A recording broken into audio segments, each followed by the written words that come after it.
Hey guys, saya masih bersama Bani di channel ALT. Oke, di video kali ini saya ingin membicarakan tentang Intel generasi 11 ya, atau Rocket Lake. Yang harusnya sih launching akhir bulan ya, cuman diundur jadi pertengahan kayak gitu. Jarang-jarang kayak gitu sih. Dan lagi udah ada yang jual ya. Kayak gitu udah ada yang jual, bahkan bisa dibilang dari bulan kemarin ada beberapa yang udah dijual. Tapi kita lihat aja ya untuk masing-masing spesifikasinya. Oke, kita lihat dari atas dulu ya kayak gitu. Untuk yang tertinggi di sini ada i9 11900K ya. Dulu udah ada bocoran ya pas awal tahun, dan kurang lebih sama kayak gitu. Di situ untuk base clocknya 3,5 GHz. Dan untuk maksimal clocknya atau boost clocknya 5,3 GHz kayak gitu. Lalu untuk TDP-nya 125 Watt ya. Untuk iGPU-nya udah pakai UHD 750 kayak gitu ya. Yang kemarin soalnya masih pakai UHD 630. Nah, by the way, untuk core dan thread-nya dikurangin ya. Soalnya untuk yang 10900K dia 10 core 20 thread. Cuman di sini balik lagi ke 8 core 16 thread kayak gitu. Di sini kalau dibandingin sama Ryzen ya kayak gitu, harganya nempel sama Ryzen 9 5900X ya. Namun untuk yang Ryzen dia lebih banyak ya untuk masalah core-nya. Oke, di sini untuk versi yang lain ada i9 11900KF ya kayak gitu. Dia seperti yang kalian tahu sama ya, sama kayak 900K, hanya saja tanpa iGPU. Lalu ada i9 11900 ya, dia belum support OC kayak gitu, cuman udah ada iGPU ya, berbeda dengan yang KF. Lalu ada yang i9 11900F ya, dia nanggung sih menurut saya ya untuk i9 yang versi F kayak gitu, soalnya base clocknya juga udah terlalu bawah kayak gitu. Dan lagi untuk TDP-nya dia hanya 65 Watt. Dan yang terakhir ada i9 11900T ya kayak gitu. Nah, untuk yang versi T, bagi kalian yang nggak tahu ya, dia versi hemat listrik kayak gitu ya. Jadi di sini TDP-nya pun hanya 35 Watt. Tapi saran saya sih kalau emang untuk game ya, mendingan hindari yang versi itu. Soalnya itu beda segmen ya untuk yang low power kayak gitu. Oke, untuk yang i7 11700K ya. Kemarin saya bikin videonya ya, soalnya harusnya akhir bulan, cuman awal bulan udah ada yang nge-review, udah ada yang jual sih sebenarnya, dan ada yang nge-review ya, ada yang benchmark. Tapi intinya di sini udah resmi ya, udah resmi dari dari Intel. Spesifikasinya dia sama ya kayak gitu seperti bocoran. Di sini untuk base clocknya dia 3,6 GHz dan untuk boost clocknya dia 5,0 GHz. Oke, untuk TDP sama dengan yang i9 ya, 125 Watt kayak gitu. Untuk harganya di $399 ya. Tapi untuk core dan thread-nya sama ya, sama persis dengan i9 dengan harga yang $140 lebih murah kayak gitu.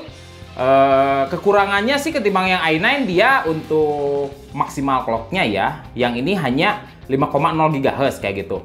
Oke. Tapi kalau kalian lihat ya, yang perbedaannya bukan sekedar dari maksimal boost clock ya, tapi ada thermal velocity boost ya, atau TVB. Jadi intinya dia kalau temperaturnya di bawah 70 derajat ya, jadi bisa nyampe 5,3 ya untuk yang 11900K ya. Cuman yang i7 nggak ada ya, jadi nggak tersedia. Mungkin hanya itu saja sih ya yang mencolok, sisanya sama. Cuman sih harganya terlalu beda jauh ya. Jadi menurut saya terlalu mahal sih ya untuk yang i9 kayak gitu. Kalau emang hanya berbeda sedikit, mendingan yang i7 aja kayak gitu.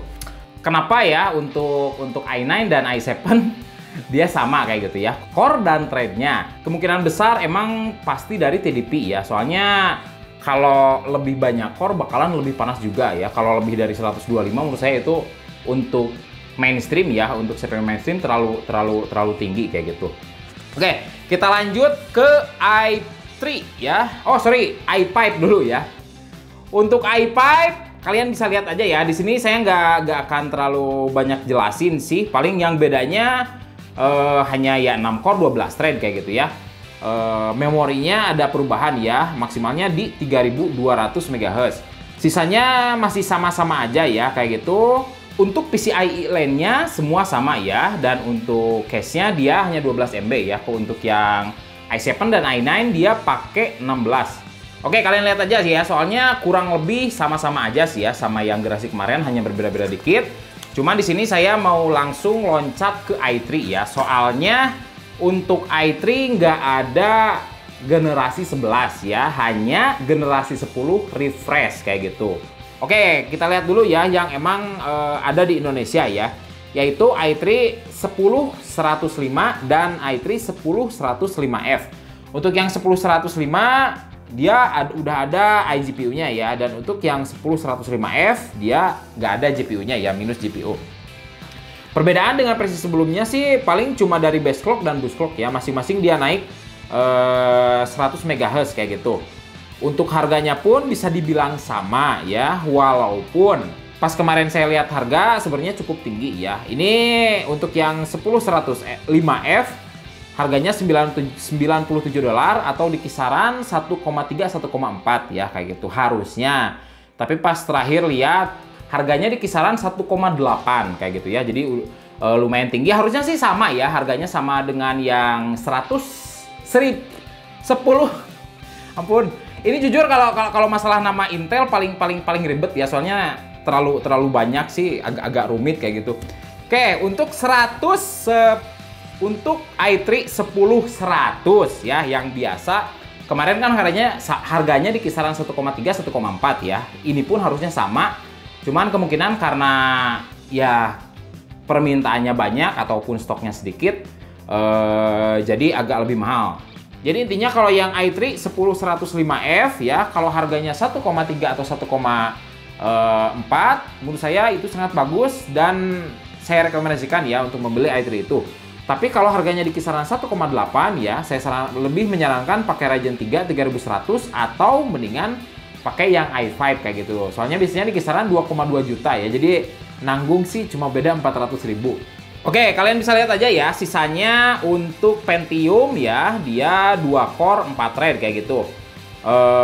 Ya kayak gitu-gitu aja sih ya untuk masalah Pentium, nggak ada yang terlalu menarik kayak gitu. Nah di sini ada tambahan ya, ada tambahan dari motherboard.